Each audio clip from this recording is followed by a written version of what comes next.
Good evening, friends and foes. It's retired Lincoln's Inn solicitor Fareed El Diwani here on Thursday, the 28th of December 2023. I trust you've all had a happy Christmas, and I hope the new year brings in the sacking of the trailer trash I expect are now working for the new Lady Chief Justice Sue Carr. Those truly sickening tricksters, Ben Yallop in the middle of your picture there, who is the who advertises himself as the private secretary to the new Lady Chief Justice Sue Carr. He's in the middle. On the left, you've got Michelle Soris, who was the PA to the recently retired Sir Ian Burnett, and I presume she's still there working for the new incumbent, Sue Carr.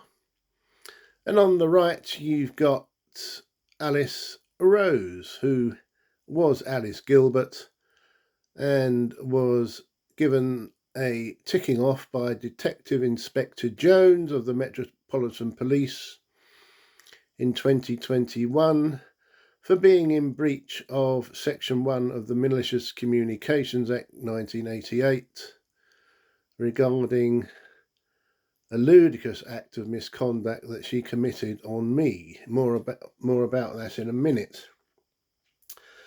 So the Met Police were, and the Essex Police now are fully involved, and the Essex Police are still trying to cover up for the establishment. There's a large dose of Islamophobia there, and an even larger dose of Essex Police arse-licking to the establishment. And I am not going to let this go. But at least my main abuser, Lady Justice Sharp, was not awarded the vacant post of Lord Chief Justice upon the recent retirement of Sir Ian Burnett. The only way that Mrs. Justice Sharp could come to the truly vile conclusions she managed in her judgment of 29th of July 2011, excuse me, got a bit of a cold, is because, one, she knew my grandfather fought for Adolf Hitler, she is Jewish, and two, because I am a Muslim with an Egyptian father, which brings in the Egyptian-Israeli wars since 1948.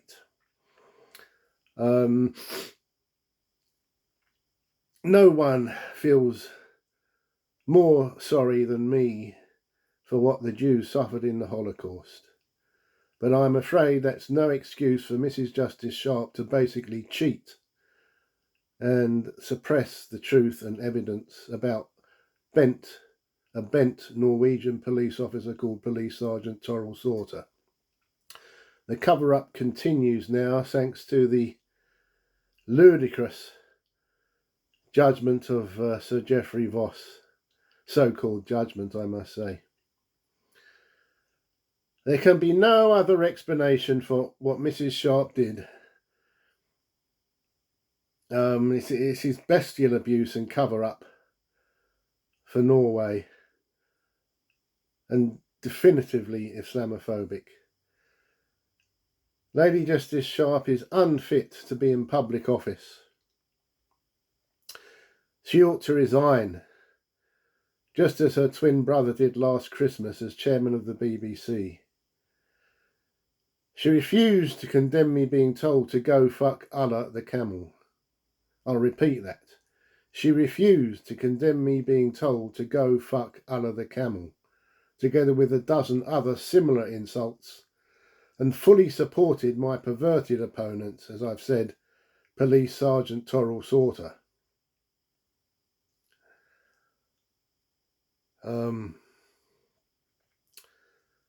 You can read my website, fareedeldawani.com, and my other website, ladyjusticesharp-coverup.com, to know exactly why Mrs. Sharp is a perverted abuser and cheat. Excuse me. I was a solicitor for 30 years until my retirement, whereupon I decided to devote my time to exposing the liars, cheats and abusers inside and outside the legal profession, including the judiciary and their support staff and the regulators of the profession who had crossed me. My books are all available on Amazon, and believe me, I take no prisoners. Unique exposés they are on the dirty tricks used by the establishment elite. Yours to read at leisure. Now you can see in front of you as well, in the foreground, there's a book called Police Misconduct, Legal Remedies, edited by Stephen Craggs QC, now Casey of course, and Sam Jacobs, by the LAG group. And to the left of that, there is an excellent book by Tom Harper. It is first class, called Broken Yard, with the strapline, The Fall of the Metropolitan Police. It is simply fantastic. And if you read Broken Yard, you will see just how corrupt the Metropolitan Police were. And I say were because the new commissioner, God bless him, is trying his best to root out that corruption. I've also been helped tremendously by an inspector at the Metropolitan Police who is trying, or was trying, to speak to the Crown Prosecution Service regarding the misconduct in public office of another abuser of mine, Lord Justice Popplewell. I've done a book on Lord Justice Popplewell as well under my pen name of Frederick Delaware, and it's on Amazon, so you're welcome to buy that too. And you can see to the left of the book Broken Yard is another book called Judges on Trial, The Independence and Accountability of the English Judiciary. It's a second edition, Cambridge Studies in Constitutional Law, and it's edited by a very honourable Jewish gentleman called Shimon Shitrit from the University of Jerusalem. And that again just goes to show that judges can be very trickily bent, corrupt, cheats.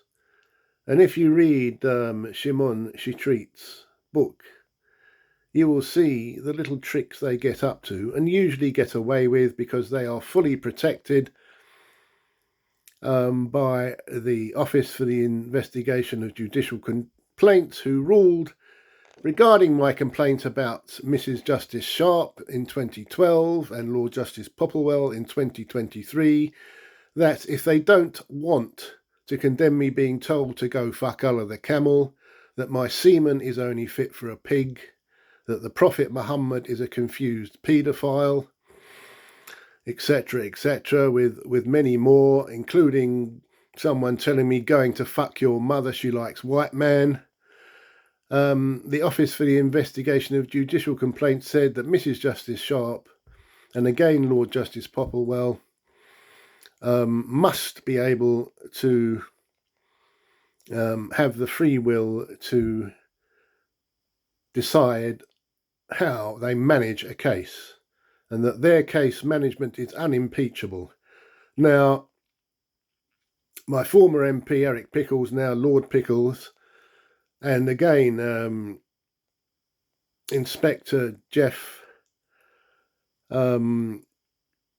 Cook at the Metropolitan Police take severe exception to that motherfucking bullshit from the OIJC, which was recently endorsed by another cheat, Sir Geoffrey Voss, Master of the Rolls. Eric Pickles and Inspector Jeff Cook of the Met Police took great exception to that and are trying to do something about it. And you've also got, as I've said in previous YouTube broadcasts, you've got the Manchester University report of November 2022 saying that there is institutional racism in the judiciary. Okay, alleging institutional racism in the judiciary, and that excellent report is edited by Keir Monteith, KC, King's Counsel of Lincoln's Inn Fields.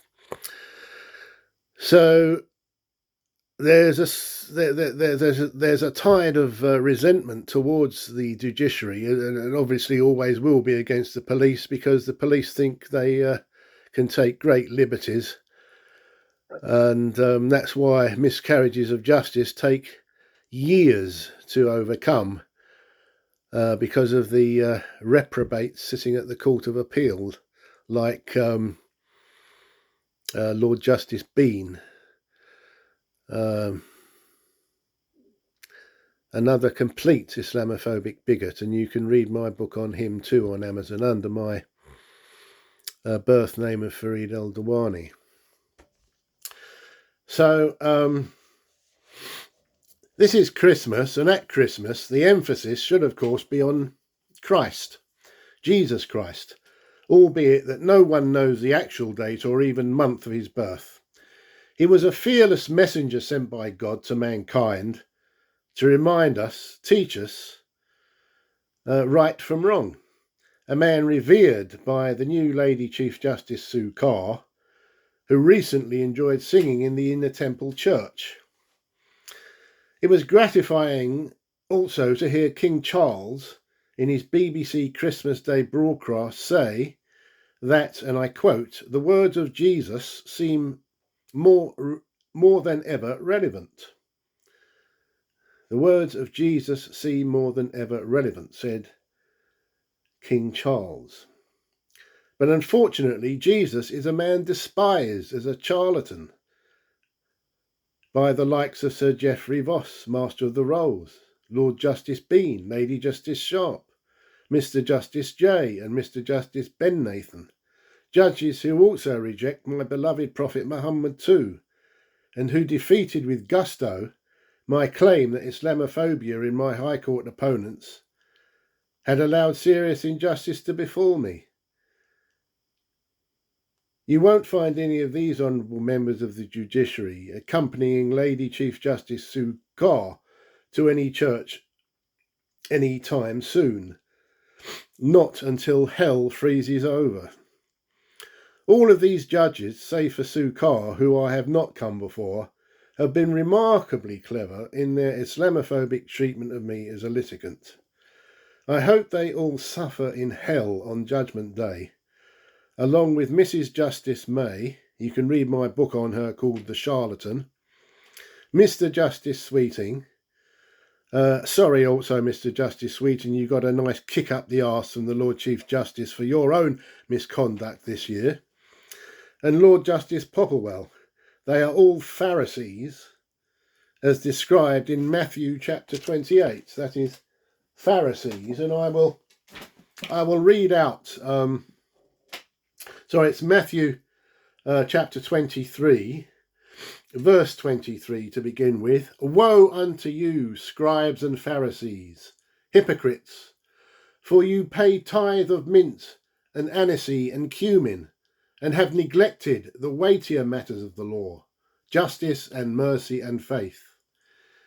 These you ought to have done, without leaving the others undone."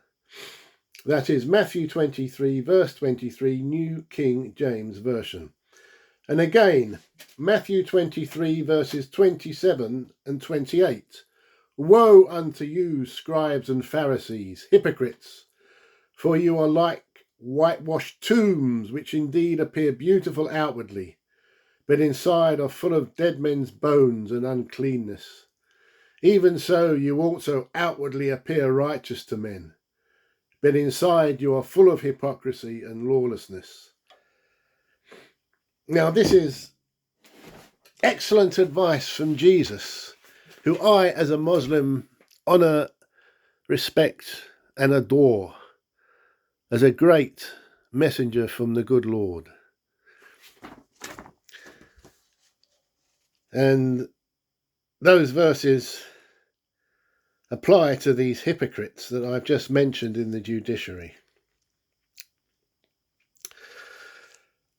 Also, I must tell you that Mr. Justice Sweeting gave me 8 months prison, suspended for 18 months, because he thought that my calling the Solicitors Disciplinary Tribunal and its CEO, Geraldine Newbold, Islamophobic racist bigots, was in breach of an injunction obtained behind my back by the SDT not to use, and I quote, intemperate language unbefitting a solicitor. So calling, and I believe I did it absolutely rightly, to call the SDT and Geraldine Newbold Islamophobic racist bigots, those words are intemperate language unbefitting a solicitor, for which I was given 18 months prison in Wandsworth Prison, I was given 8 months prison, suspended for 18 months in Wandsworth Prison by Mr. Justice Sweeting. Now, nothing could be more Islamophobic and hateful from Mr. Justice Sweeting, a non-Muslim, of course, and I must remind you there isn't a single Muslim or indeed black judge sitting at the Royal Courts of Justice. No full-time Muslims or black judges at the Royal Courts of Justice. Mrs. Justice Sharp in 2011, to the disgust of my MP Eric Pickles, who later complained to the Lord Chancellor Chris Grayling, refused to condemn me being told in emails sent from Norway, thanks to my Norwegian High Court opponent's press fabrications. 2. Go fuck under the camel, told that my semen was only fit for a pig, told going to fuck your mother, she likes white man, told that the Prophet Muhammad was a confused paedophile, asked if I licked the arseholes of pigs clean before eating them, told that Muslims were the root of all evil, and more besides with similar sentiments. Again, on appeal, 12 long and very frustrating years later, Lord Justice Popplewell explicitly declared that he was not Islamophobic in his order, not Islamophobic, for refusing to condemn, when asked by me, this awful language. In their 31st of July 2023 judgment, the deceitful bigots and Pharisees Sir Geoffrey Voss, Lady Justice Falk and Lady Justice McClure ruled in a final appeal decision on the 2011 judgment of Mrs. Justice Sharp that to condemn such abuse, and I quote, did not fall to be decided, unquote, by the court as it was not, quote, part of the judge's essential reasoning for deciding my case. Did not fall to be decided as it was not part of the judge's essential reasoning for deciding my case. This was utter rubbish. Sleight of hand. A cover-up. Where do these hierarchies obtain their points of references from when making such ludicrous rulings? These Norwegian emails, declared a hate crime by the Essex Police, thanks to the pressure of my MP Eric Pickles, and referred to Interpol Norway, were the catalyst for and inextricably linked to my libel litigation against a lying scumbag Norwegian Police Sergeant Toril Sauter, who told the nation the grotesque lie in Dagbladet newspaper in December 2005, a grotesque lie that I had spent 2 years from 1992 to 1994 locked up in a fucking mental hospital. And common humanity alone made it essential that such vile insults as a result of that fabrication should have been condemned by Mrs. Justice Sharp. I had not spent 2 fucking seconds in any mental hospital. In fact, from 1989 to 1998, I was the commercial property solicitor for the Port of London Authority with no 2-year break for incarceration in a mental hospital.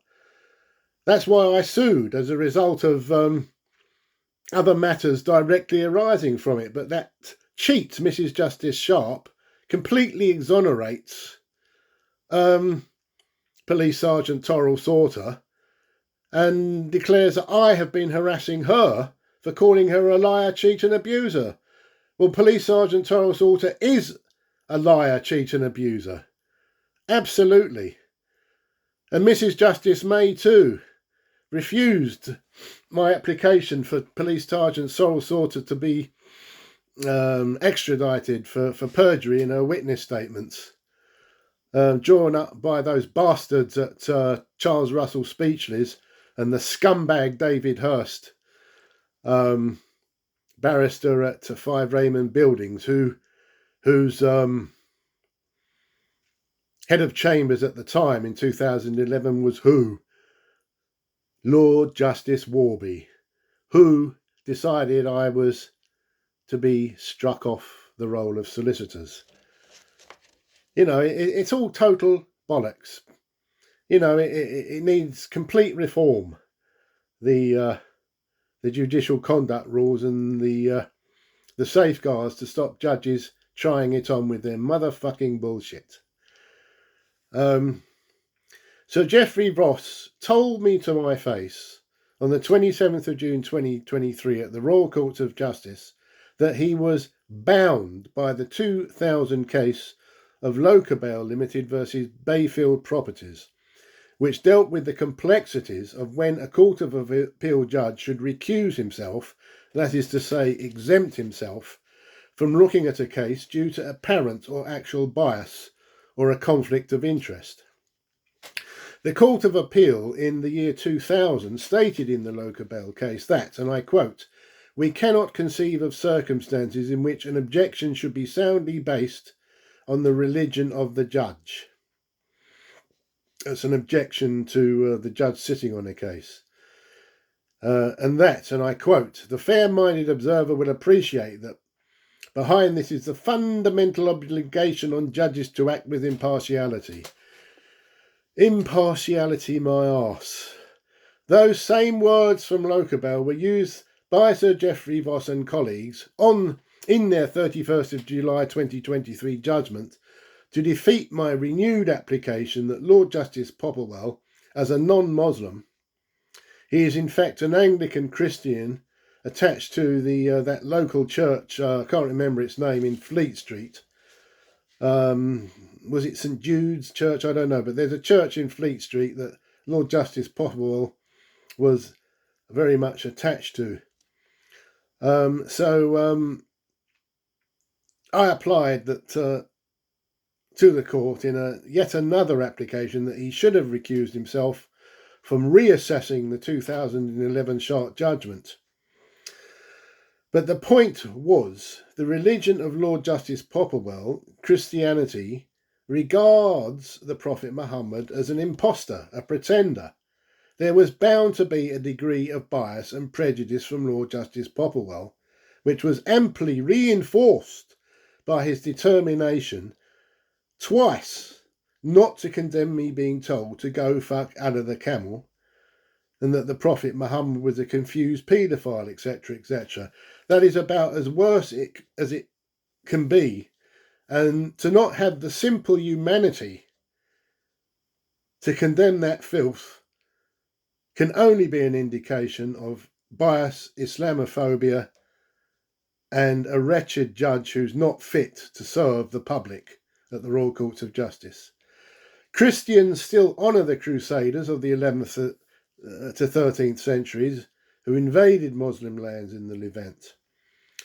Therefore, objectively, circumstances can be conceived in which an objection to a judge sitting on a case can be soundly based on the religion of the judge. And I think Lockerbell, the words of the Court of Appeal judge in Lockerbell in 2000, may well have been obiter dicta, not central to his reasoning in the case. So Geoffrey Voss, I doubt, should have allowed himself to be bound by the case. What a get out for the judge, for Sir Geoffrey Voss. I told him I said to him, how convenient it is that you use Lockerbell. This is the kind of language that the Nazis used against the Jews. And of all people, Sir Geoffrey Voss, he says that Sharp and Popperwell, if they don't want to condemn it, they don't have to. And there's no misconduct. What total bollocks, Sir Geoffrey Voss.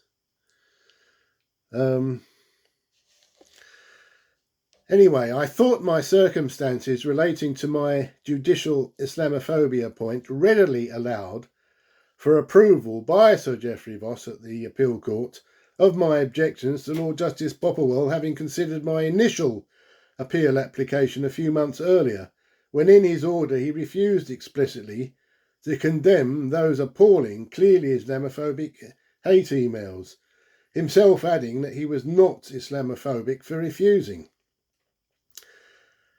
And it all concerned, as I said, my request to the Court of Appeal to overturn the iniquitous judgment of Mrs. Justice Sharp in 2011.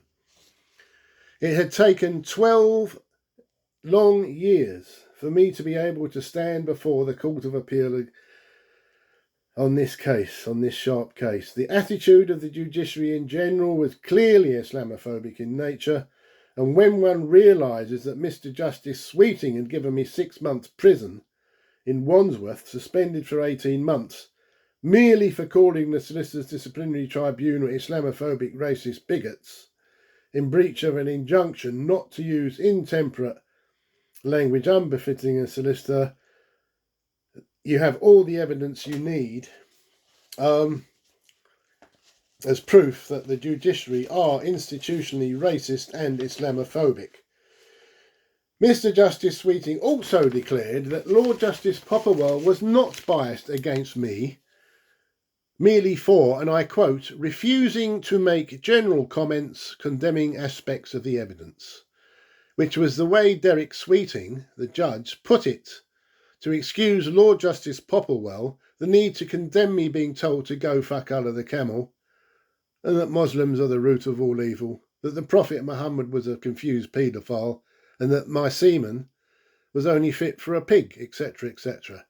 From the way Mr. Justice Sweeting expressed it, the man in the street, without special knowledge of the facts, might have thought I had asked Lord Justice Popperwell to condemn nothing much out of the ordinary. Sir Geoffrey Voss also knew full well that if I had not been a Muslim, I would not have been picked on at all by the Norwegian press for 12 years in 22 front-page articles being called a Muslim sex terrorist. But Sir Geoffrey Voss failed completely to articulate this iniquity in his judgment when covering up for the reputation of Lady Justice Sharp and her perverted 2011 judgment.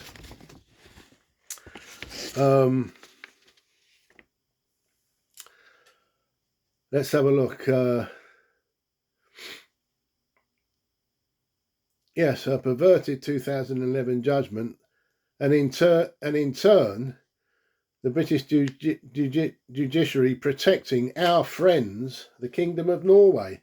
All relates to World War II and the Christmas tree they put up in Trafalgar Square every December.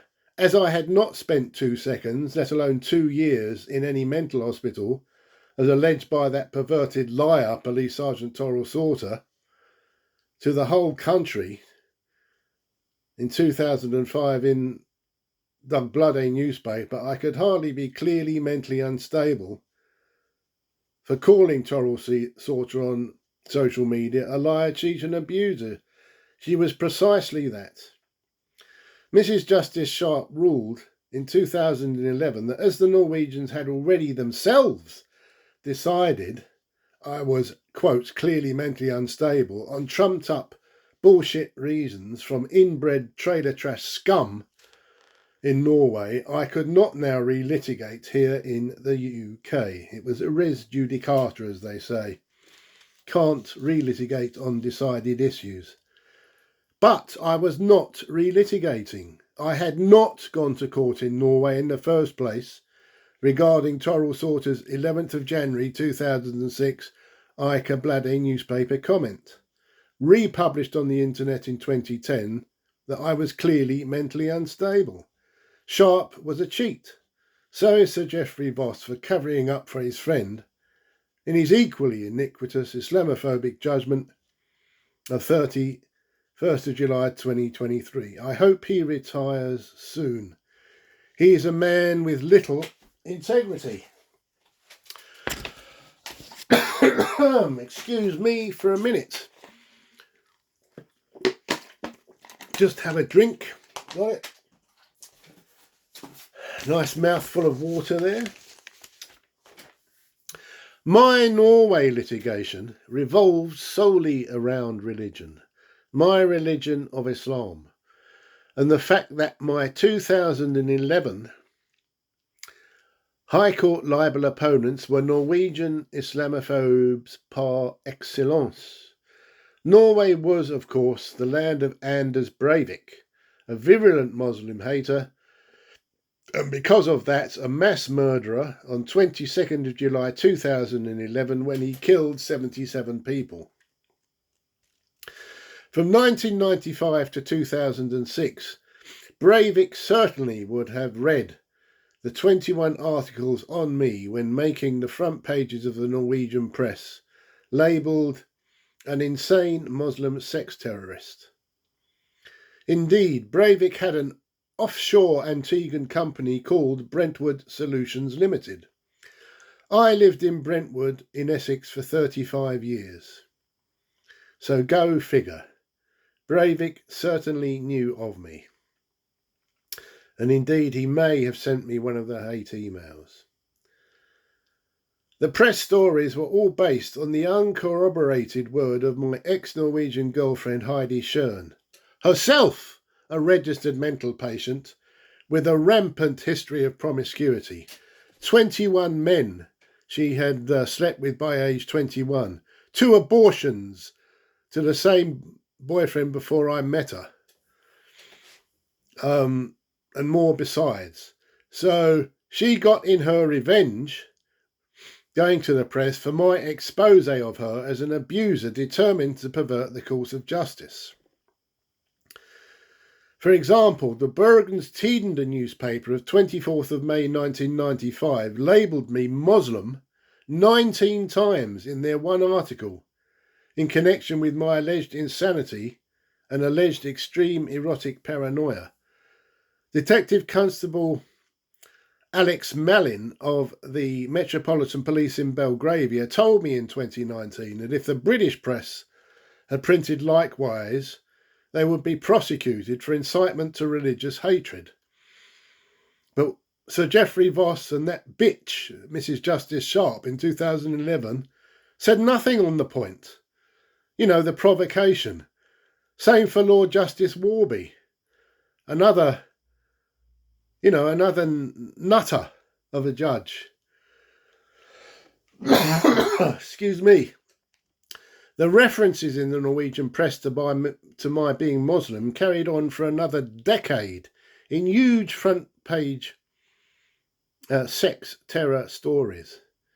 The relevance of my religion was a manufactured one, my ex-girlfriend stating at every turn in her press that I was using Islam as a weapon of abuse and harassment of her, and coupling my fanaticism with 13 years of death threats and 13 years of obscene phone calls and my own personal immorality when foisting myself on a girl who had never shown the slightest interest in me.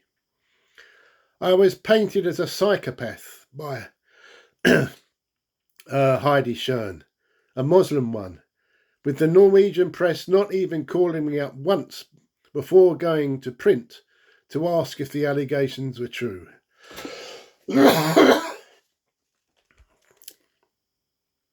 It took me 25 years, quarter of a century, for any judge to declare Heidi Schön to be a liar.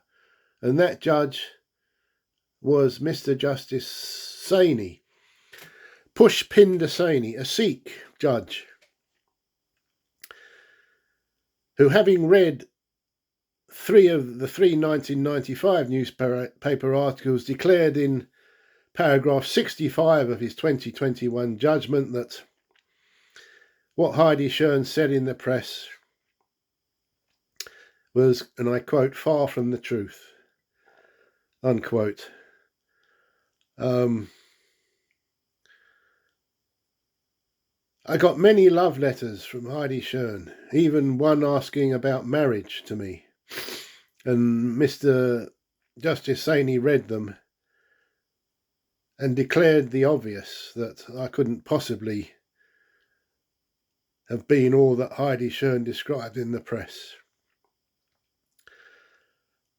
Truth was that we were going out together when she was an au pair in St Albans in 1982, and I never spoke about Islam to her at all. I told her I was Muslim, and that was it. But see how the Norwegian press pick up on it.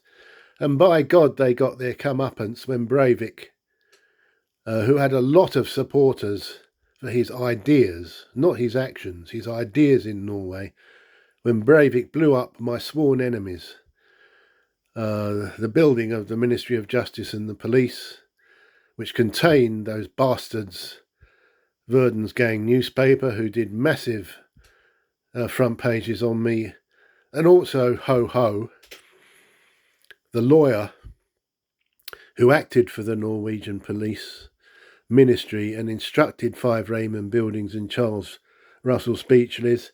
One Christian Rausch, he was in the building when the Breivik's bomb went off and was off sick for the next 16 months. Okay, so instant karma for Mrs. Justice Sharp, whose judgment came out in the very same week in 2011 as Anders Breivik's day of mass murder. So you didn't have it all your own way, did you, Mrs. Justice Sharp? And anyone who wants to know the full story on Mrs. Justice Sharp can read my book on her, entitled Betrayal and Treachery, available on Amazon. And I think that book ensured that she did not get the vacant post of Lady Chief Justice this time round, even though she was the clear favourite. So there we are. On 20th and 21st of December 2005, Dagbladet newspaper in Norway allowed Heidi Schön to tell 2 million readers that the half-Arab Muslim man, me, had threatened to kill her 2-year-old child, and, according to a revengeful police sergeant Toril Sauter, that I had spent 1992 to 1994 locked up in a psychiatric hospital, put there, moreover, by my own mother. Total garbage in both cases. As I've said, I had not spent 2 seconds in any mental hospital, and most certainly had not threatened to kill a 2-year-old child. However, Norwegians, knowing no better, believed the mental hospital incarceration story and made that perfectly clear when sending me those vile, sexualised, Islamophobic hate emails, which I've read out earlier in this broadcast.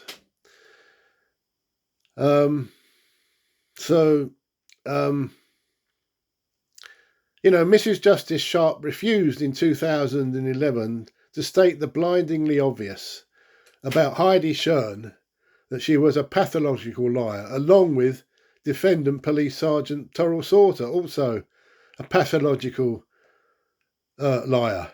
These Norwegians, some of them can be just inbred trailer trash, and the British just do not appreciate that. They can't possibly imagine that people would do this, but they do, and it bred Anders Breivik.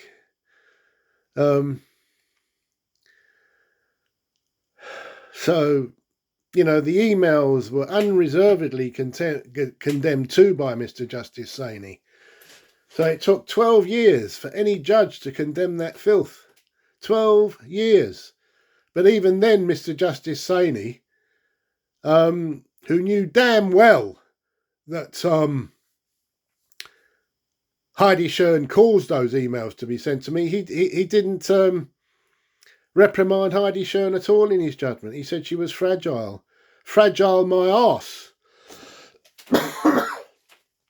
She led the worst Islamophobic hate campaign in the history of the Norwegian press. From 1995 to 2006, in 21 front-page articles. She was not fragile for that period. She may have been a little fragile earlier in her youth, but then who isn't? So, because of my publicising Heidi Schern's life history on the internet, for which I got 2 trumped-up convictions in Norway for so-called harassment, Mr. Justice Saini had me struck off the roll of solicitors. And then Lord Justice Warby at the Court of Appeal said, oh, you know, you mustn't write such nasty letters to Heidi Schern. You know, that's clearly harassment, and you'd be charged under the Malicious Communications Act here. But that again, Lord Justice Warby, is bollocks. Why is it bollocks? I'll tell you why. Because if I wasn't Muslim, none of the newspapers would have done a story on me in the first place. And the reason I wrote 3 1995 letters to Heidi Schern is because she made the sick allegation that I had attempted to rape her. It was not true. It is not true. So I wrote to her telling her what a scumbag liar she was. I was the 4th man she'd accused of serious sexual assault. And because I write reprimanding letters calling her a few names, Lord Justice Warby decides it's harassment worthy of being struck off. You know, what fucked in the head judgments you make, you people. You know, your good mate, David Hurst, at 5 Raymond Buildings when you were joint head of chambers in 2011, he was the one that argued and defended Police Sergeant Torres Sauter to the hilt. He knew damn well she'd caused those hate emails to be sent to me by the bollocks about me being locked up in a mental hospital for 2 years. Okay? But he covered it up. And you lot are friends with Mrs. Justice Sharp anyway. You complimented her on your website in 2013 when she was elevated to the Court of Appeal. You know, you bastards. You bastards. And that's why I've done a book on Lord Justice Warby as well under my real name. So you can buy that too.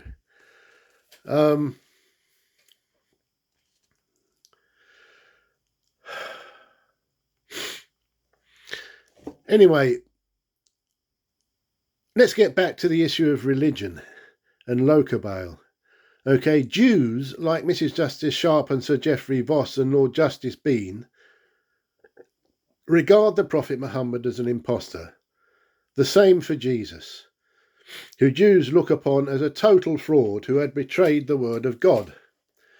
When Mrs. Justice Sharp uttered not one word of condolence for the extreme distress those emails caused me, or even expressed any condemnation whatsoever in court or in her judgment of the 29th of July 2011, I knew something was terribly wrong. I did not know Mrs. Justice Sharp was Jewish at the time. And the reason I told her my grandfather was a German soldier killed in Stalingrad was to indicate that the Norwegians themselves didn't like me, because they, of course, were invaded by Adolf Hitler.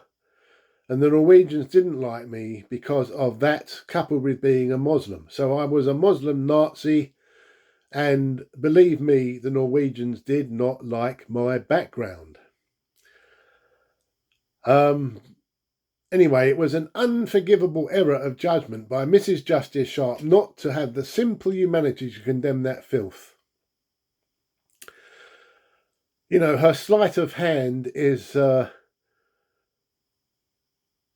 incredible. It's genius. She even acted for Robert Maxwell, trying to ruin her fellow Jew when she was a barrister, Tom Bower, who she wanted to make bankrupt because of his expose book on Robert Maxwell, a book I've read. Now, that's another honourable Jew, Tom Bower. I've got all his books. Excellent books. Excellent books. So for Mrs. Justice Sharp to pretend the hate emails were not relevant to my case was bestial misconduct in public office by Victoria Sharp. And be in no doubt that most Jews secretly, and it's very well hidden, despise Muslims and Arabs. You can see it from the bestial slaughter of thousands of innocent women and children in Gaza right now from the Israeli Defense Force.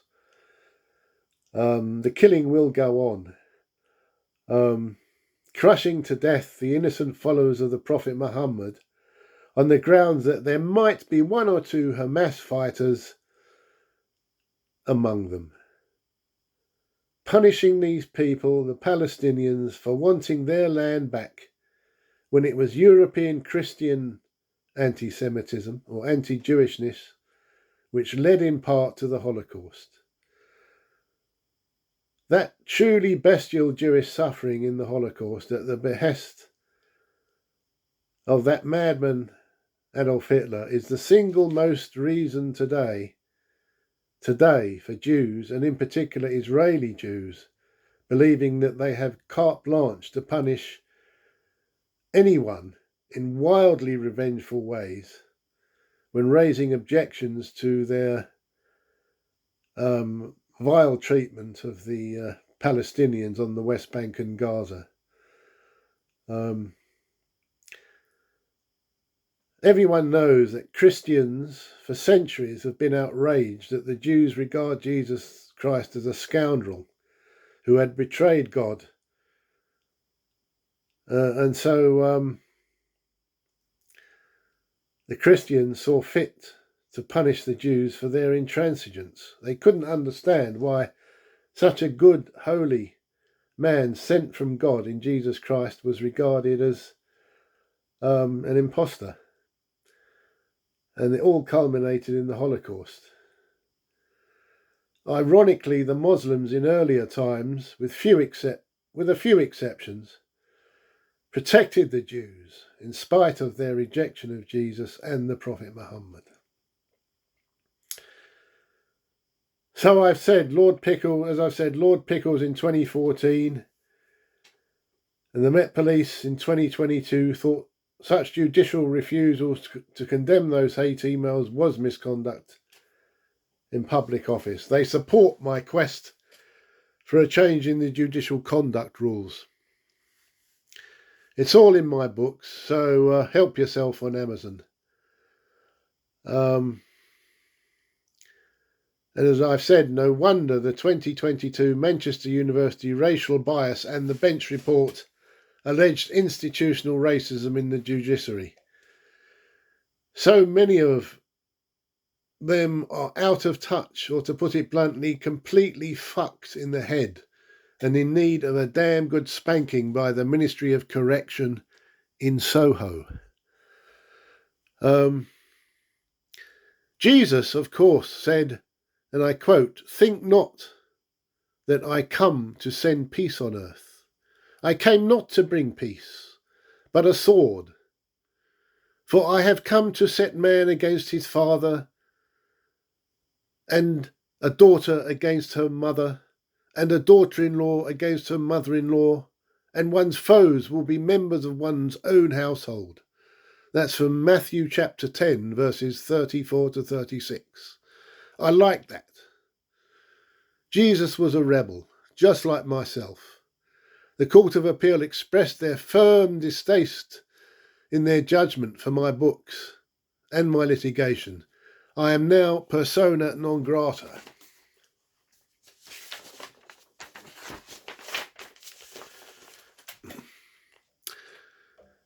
Today is a day that will stand long in the memory after you hear what I have to say on the subject of the rampant, uninhibited corruption that has surfaced of late, or in fact for the last 4 years, amongst the staff working at the private office of the Lord Chief Justice. Now, of course, headed by Lady Chief Justice Sue Carr, since the retirement last on October the 1st of Lord Chief Justice Sir Ian Burnett, now safely ensconced in the House of Lords. You can see the 3 corrupt staff members of the private office there in full view. Michelle Soris, now very much a fallen angel, or if you prefer, a Lucifer's friend, who was the PA to the now departed Lord Chief Justice Sir Ian Burnett. Also Ben Yallop in the middle there of the picture, who was the private secretary to Sir Ian Burnett, and Alice Rose, now Alice Gilbert, who was an executive assistant. Sir Ian Burnett is exactly the same age as me, and the subject of my recent book entitled Lord Chief Justice Sir Ian Burnett, Did You Know? I've done YouTube broadcasts on that book, and you can purchase it on Amazon. So as I said, I recently sent Sir Ian Burnett a copy of that book at the House of Lords. Now that he's retired, he'll have the time, won't he, to see those rockers Judas Priest, Uriah Heep and Saxon perform at Wembley Arena next March. My dear friend Russell Gilbrook, same school, is the drummer with Uriah Heep. And for those who don't know, the original Uriah Heep of old was, of course, an obnoxious London solicitor featured in Charles Dickens' novel David Copperfield. I'm going to address the issue of how words of censure or reprimand can sometimes be used to good effect in the courtroom. So, I refer to Judge Patricia Hewitt, and her story not so long ago made her actions not so long ago made the Daily Mail when she was sitting at Chelmsford Crown Court, and before a defendant was sent down, given a prison sentence, he said to her, "You're a bit of a cunt." Yes, you heard me. "You're a bit of a cunt," this defendant told Judge Patricia Hewitt. So what did she say in reply to him? She said, "You're a bit of a cunt yourself." And even the Essex Police, Detective Constable Trevor Clark, told me that he was well aware of that, and he told me it was Chelmsford Crown Court that it happened in Essex. Then in the obituary of Magistrate Sir Clive Calman in the Daily Telegraph, he sentenced another defendant to prison, and the defendant said to him, "You're a fucking loser." So at the end of his riposte to this defendant, in which he said he's going home to a nice meal, a warm bed, and a good drink of wine, whereas the defendant is going to prison, he'll be behind bars with meals of minimal nourishment. And at the end of that, Sir Clive Calman says to the defendant, "Who's the fucking loser now?" So you can see there, judges themselves use the word cunt and fucking in open court to people they do not like.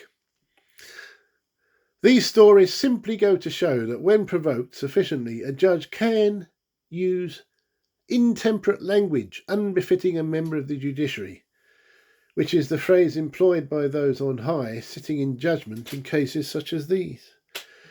The sanction is minimal for the erring judge, a few words of warning behind closed doors not to do it again, if not an official reprimand, as naturally a judge is a member of the senior establishment, with a God-given right to lose their temper when provoked. Not so for the rest of us. When losing one's temper in a professional capacity through provocation, it can lead to a formal charge of harassment from the Spanish Inquisition, either the Essex Police, as happened to me, or the Solicitors Regulation Authority. The position for solicitors when using soldierly language directed at those who have upset them or deserve to be told off can be very problematical. For a member of the public too, when making a complaint to the establishment, it can, further down the line, be turned on its head and evolve into an accusation of harassment. What a normal person would term robust freedom of speech, addressed to its recipients, can often result in a visit from the police for harassment and a subsequent charge under Section 1 of the Malicious Communications Act 1988.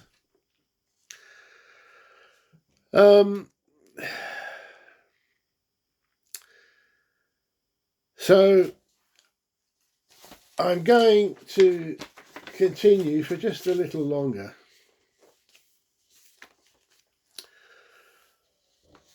And it is important you hear this. After 5 years of waiting for an apology from the Norwegian press, I set up a website in 2000 and featured Heidi Schön's newspaper lies and why she was lying, and repeated my expose on her life history. After Police Sergeant Toril Sauter came a cropper for her preposterous, fabricated and perjured accusation on oath in the civil court in Norway in 2002 that my mother had, and I quote, on one occasion, put me in a mental hospital, total bullshit of course, I then featured Police Sergeant Toril Sauter on my Norway Shockers and NorwayUncovered.com websites. Very prominently was Police Sergeant Toril Sauter featured. When I went back to Norway in 2003 for a Court of Appeal hearing, at the very moment the hearing had finished, I was arrested at the door of the courtroom for my website, which was deemed harassment of Heidi Schön. Not harassment of Toril Sauter, but the convenient one of harassment of Heidi Schön, my ex-girlfriend. Because they knew if I'd been charged with harassment of Police Sergeant Toril Sauter, she wouldn't have had a leg to stand on. So again, those bastard scum Norwegian police used sleight of hand to entrap me. Police Sergeant Toril Sauter was again behind the arrest and next day prosecution, no doubt thinking that to get the stuff on her removed from the website, my website, it was much simpler to charge me with harassment of Heidi Schön, with the insistence that the website was taken down on my return to England. The website is still going, actually, and it has been for the last 23 years, NorwayUncovered.com.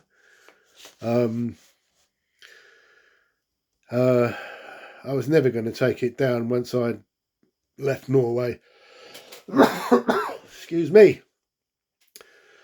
I was told in no uncertain terms by the public prosecutor in Norway, Ingen Hodner, following my 2003 arrest in Drammen, whilst alone with her, that unless I freely and voluntarily pleaded guilty to harassment of Heidi Schön and promised to take my website down on my return to Norway, I will be going straight to prison. Threats, clear duress. I protested, but it was useless. The right to reply was a meaningless concept to the Norwegian public prosecutor, who told me that the Norwegian press articles on me were one thing, and my consequential correctives to the Norwegian public, highlighting Heidi Schön's sexual and psychiatric history, was another thing. They were not related. And people wonder why I call the Norwegians inbred retards. I was duly convicted, allowed home, but did not take my website down, of course. In revenge, a couple of years later, Police Sergeant Toril Sauter tells 2 million Dagbladet readers on 20th and 21st December 2005 that I had now spent 2 years locked up in a mental hospital. 2 years. You've got to have something seriously wrong to be locked up for 2 years. But as I said, it was a complete fabrication. Heidi Schön, in the same front page Dagbladet article with the headlines 23 years of sex madman terror, tells the nation that I'd threatened to kill her 2-year-old son. What a fucking bitch to say that. You know, to tell the press to print that. And what motherfucking bastards Dagbladet newspaper were to actually go ahead and print it. That is forever unforgivable.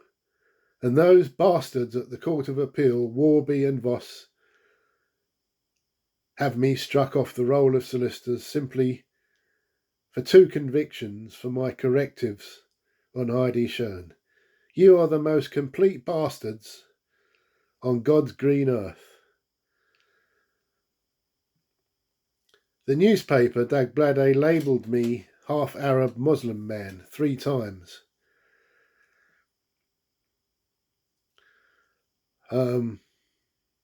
So, Police Sergeant Toril Sauter and Heidi Schön were fully intent on perverting the course of justice.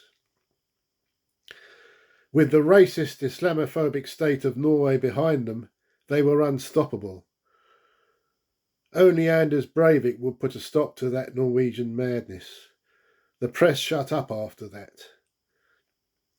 As I said, in the very same week as Mrs. Justice Sharp delivered her judgment, Breivik blew up my High Court opponents, the Ministry of Justice and Police building in Oslo.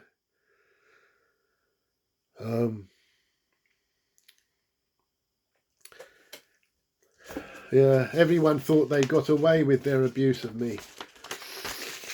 Vile, sexualised, psychiatric abuse for 1/4 of a century, which the scum at the Court of Appeal have condoned, in having me struck off and having people still believe Toril Sauter's garbage.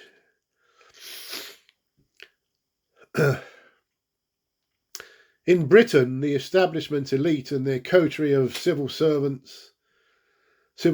defenders are experts in playing the harassment card when it suits them. They play the harassment card themselves when the going gets tough for them.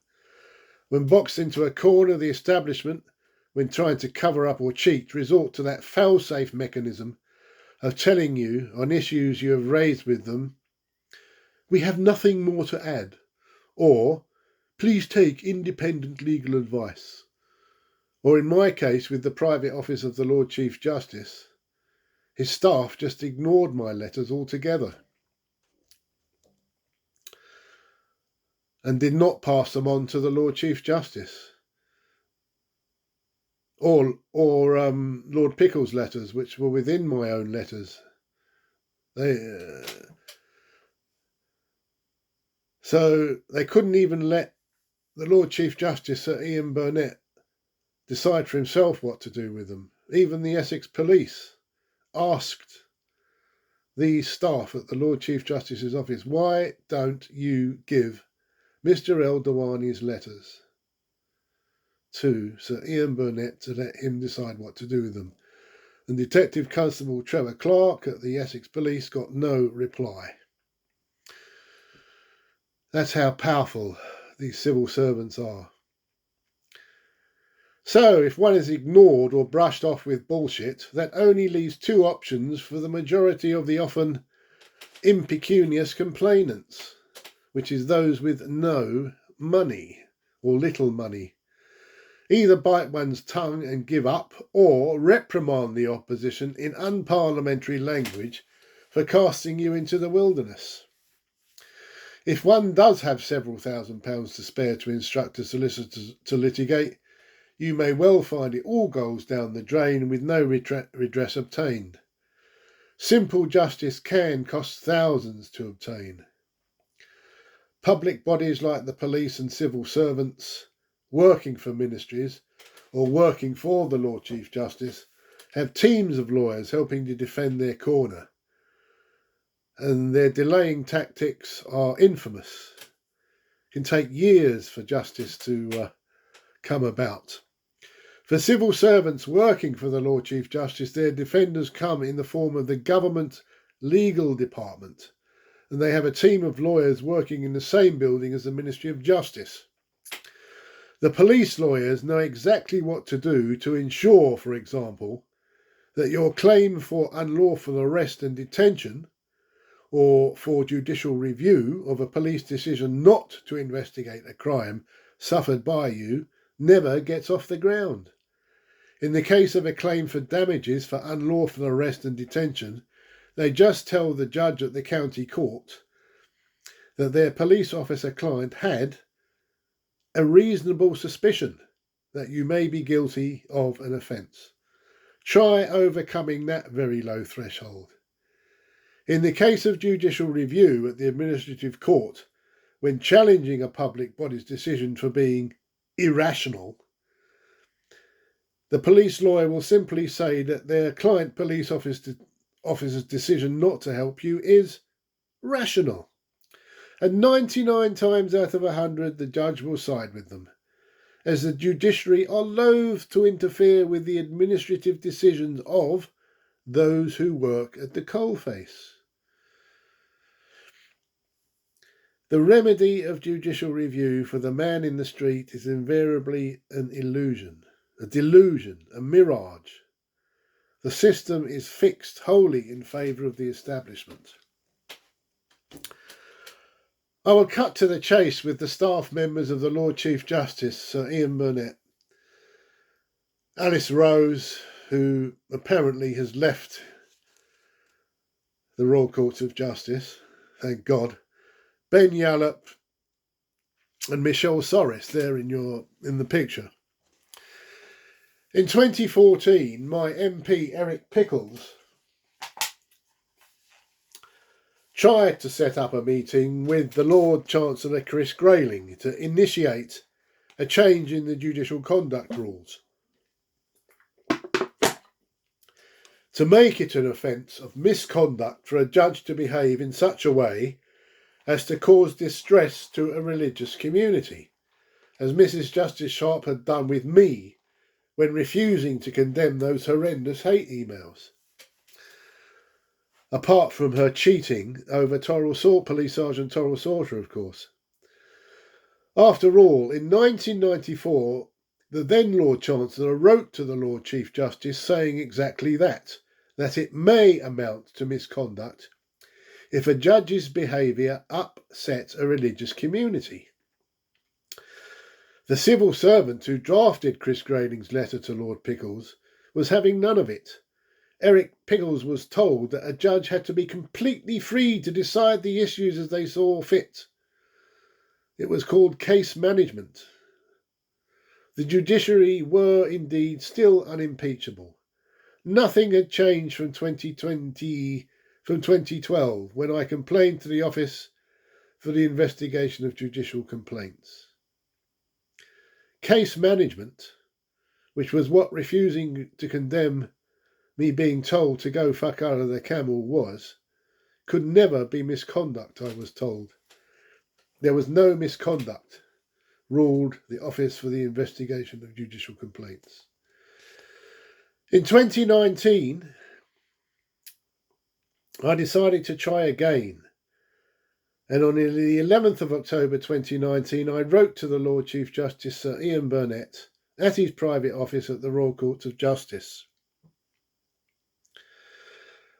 I enclosed the correspondence between Lord Pickles and Lord Chancellor Chris Grayling from 2014, as well as the Norwegian hate emails, and in my covering letter asked Sir Ian for a meeting to discuss the need for a change in the judicial conduct rules, as well as explaining the disgraceful conduct of Mrs. Justice Sharp a few years earlier.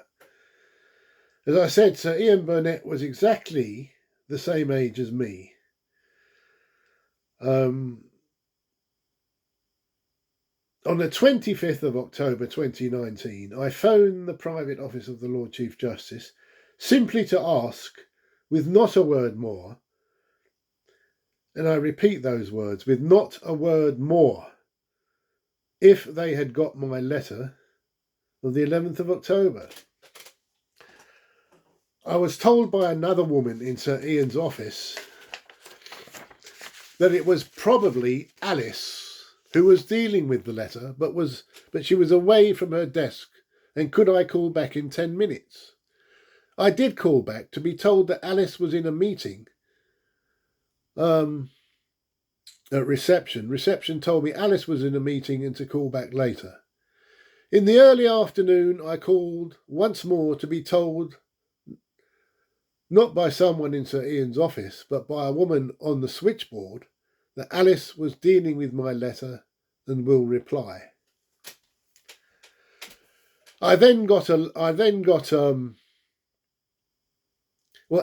Just before that, I got a call from someone at the Royal Courts of Justice asking, is that the switchboard? And I said, no, it's not the switchboard, it's Farid El Dawani, and I've just spoken to you a few minutes ago. And they rang off after that. So, those were my phone calls, simply asking with not a word more if they've got my letter. On the 25th of October 2019. On that same day, 3 hours later, at 5:30 p.m, 2 Essex police officers knocked on my door, and the first thing they said to me was, "You know why we are here, don't you?" I said, "No, I don't know. Why are you here?" One of them replied, "We've received a message from the Royal Courts of Justice that you have threatened to commit suicide. Do you still want to commit suicide?" Shocked to the core, I told the police officers this was utter rubbish. I'd said no such thing, of course. It was a complete fabrication, so I asked the police officers, "Who told you this?" The reply was, "Sorry, sir, we cannot tell you. Data protection." It immediately occurred to me that Sir Ian Burnett's staff were hell-bent on revenge for my book on Lady Justice Sharp called Betrayal and Treachery, available on Amazon.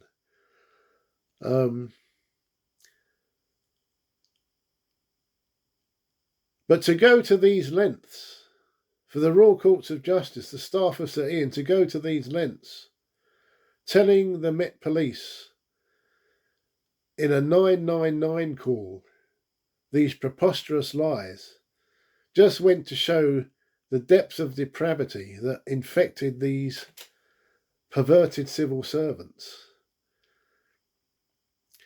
It turned out that Alice Gilbert in Sir Ian Burnett's office made that 999 call to the Met Police, whose solicitors later sent me a redacted copy of the transcript of that call to the Met Police of the 25th of October 2019.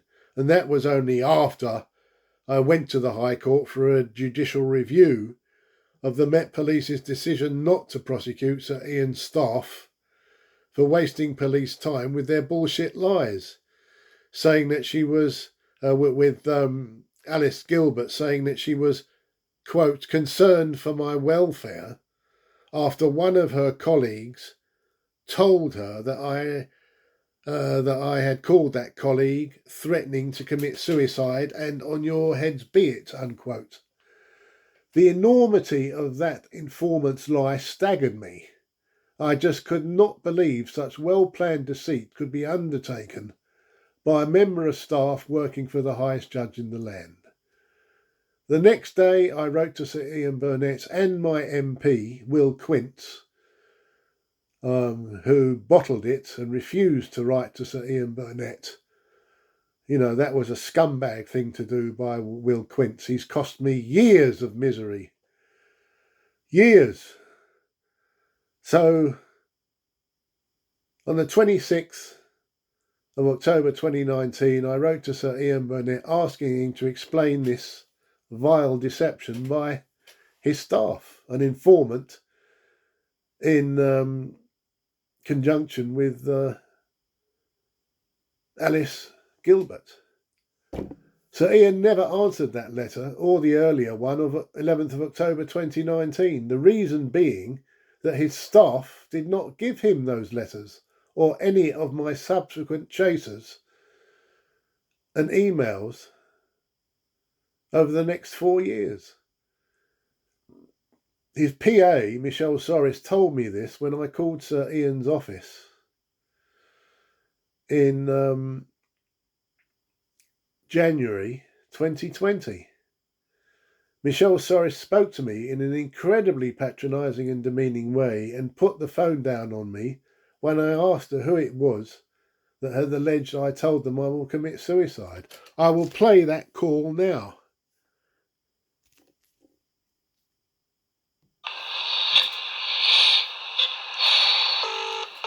Lord Chief's office? Yes, hi, good afternoon. Is that Michelle Soris? It is, yeah. Okay, good. It's about time. My name is Farid El Diwani, retired solicitor, and you've received several letters from me. Well, I haven't personally. Yeah, but I wrote to you, and someone called Miss Kickaby said she delivered it to your office. Someone from your office on the 25th of October made a hoax call to the Met Police to say that I've told you that I'm going to commit suicide, which is a sick lie, and you haven't replied. I wrote to the Lord Chief Justice Sir Ian Burnett on the 11th of October. Okay, the 25th of October I phoned you up. I wrote to him the next day, the 26th of October, recorded delivery. You've got the letter. Does he personally know, has he seen the letters himself? No, I'm afraid he won't have done. Well, okay, because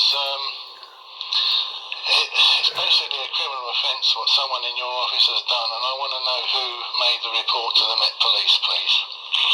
Okay, Mr. Diwani, I'm afraid that having this telephone conversation won't achieve anything. I'm told we have responded to you on numerous occasions, and there's nothing further that can... No, you haven't. I've not received a thing from you. Okay, well, You've got my address, but the thing is, this is a disgrace. I've complained. I'm sorry, I'm going to have to stop you there and terminate this call. Why is that? There's nothing to be achieved from... Why is that? And it's not a good use of my time to actually go through this again with you. Again, you haven't responded once. Well... Who made the call? Just tell me, who made the call to the Met Police?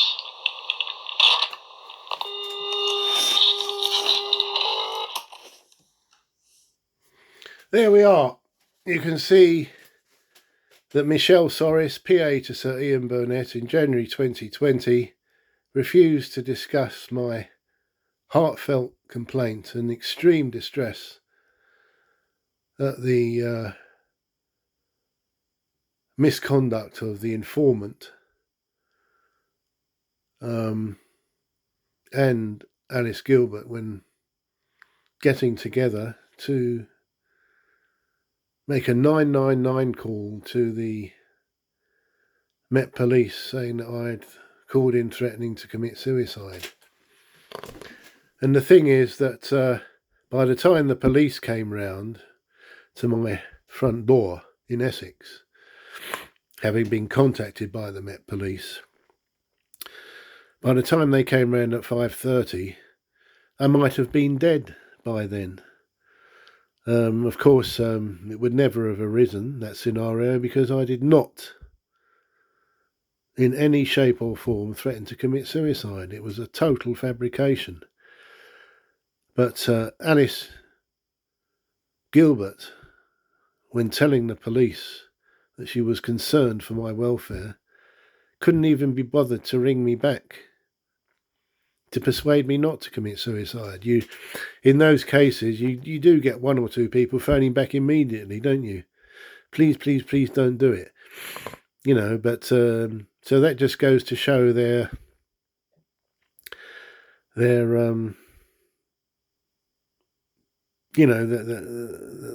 they'd fabricated everything. Their sincerity, they were completely insincere.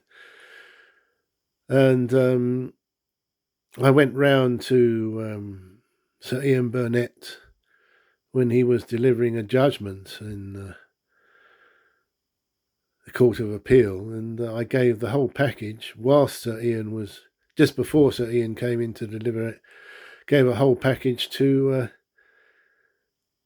the court clerk to hand on to Sir Ian. And what did the court clerk do? He handed it on to Ben Yallop.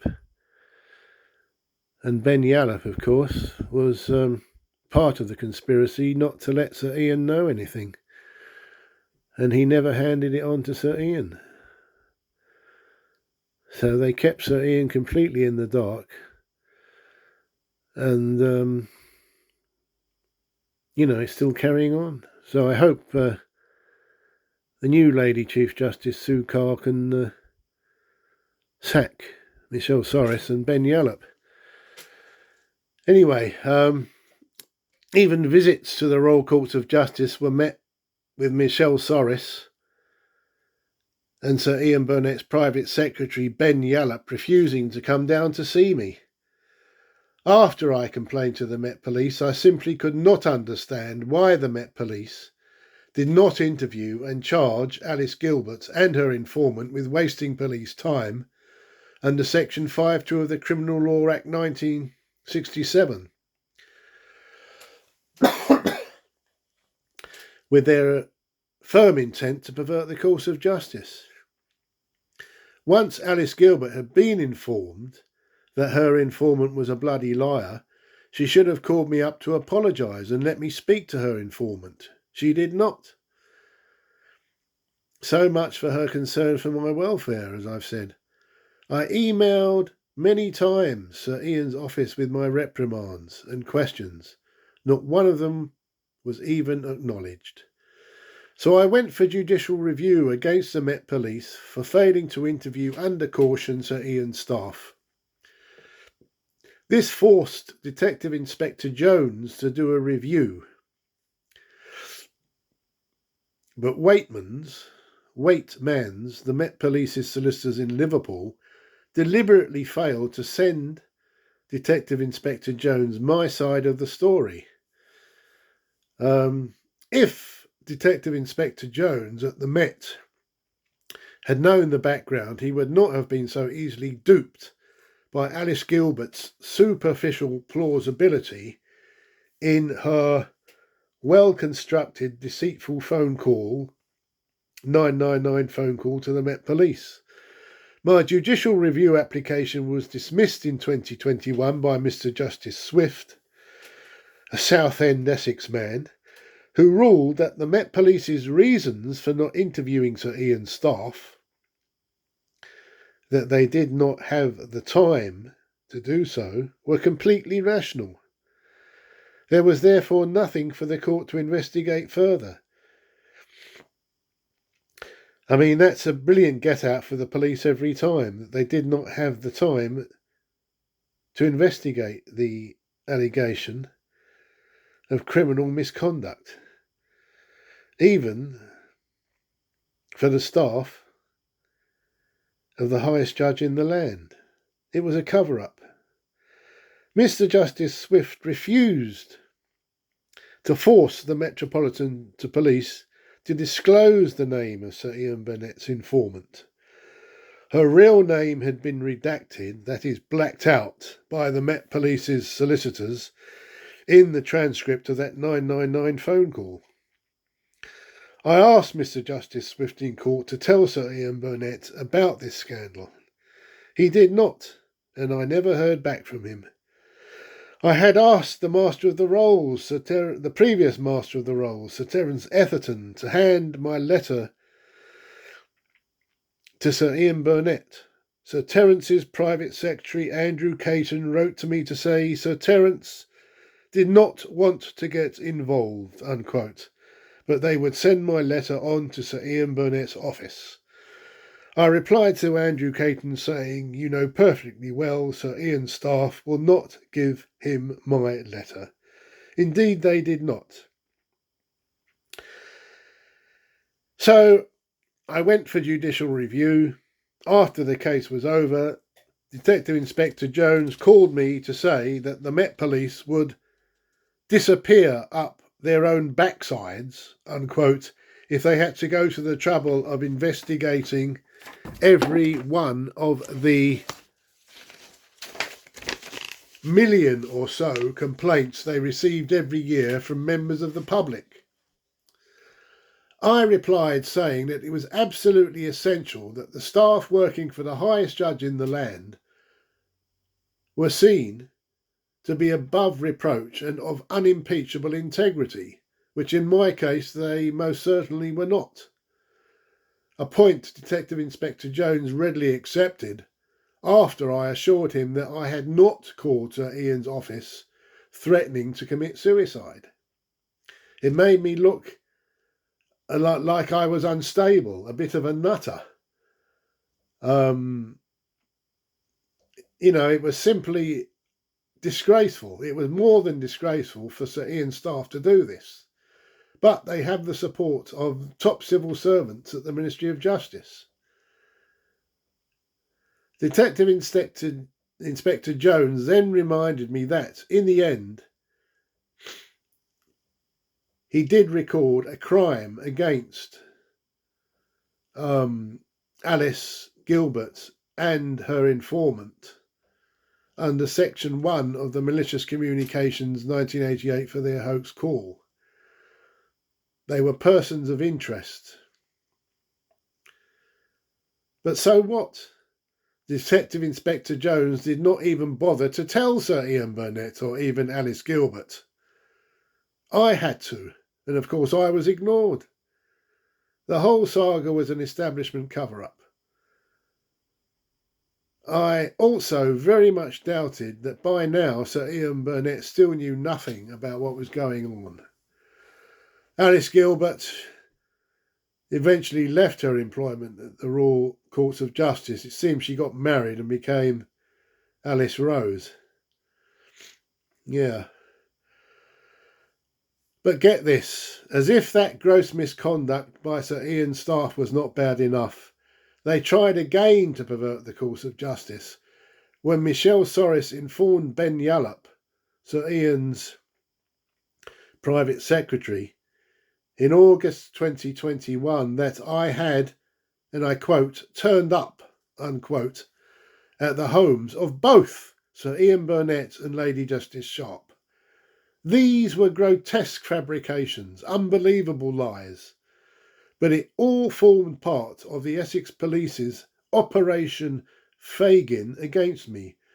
When I was arrested by the Essex Police on the 1st of September 2021 with 4 police officers knocking at my door late at night, filming me, and I was detained overnight, and it seemed they suspected I was planning an attack on the 2 judges, Sharp and Burnett, and they also said I'd been sending malicious communications to others. All my phones and tablets were seized by the Essex Police after Westminster Magistrates Court granted the Essex Police 2 search warrants to investigate, and I quote, any research and planning on individuals, unquote. I had not been within a million miles of either home of Sir Ian Burnett or Lady Justice Sharp, as the Essex Police came to realise.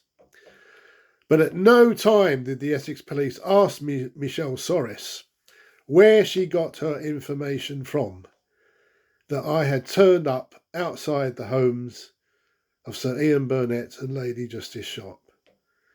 Who told her I had been seen outside the homes of these judges? I still don't know. 2 years later.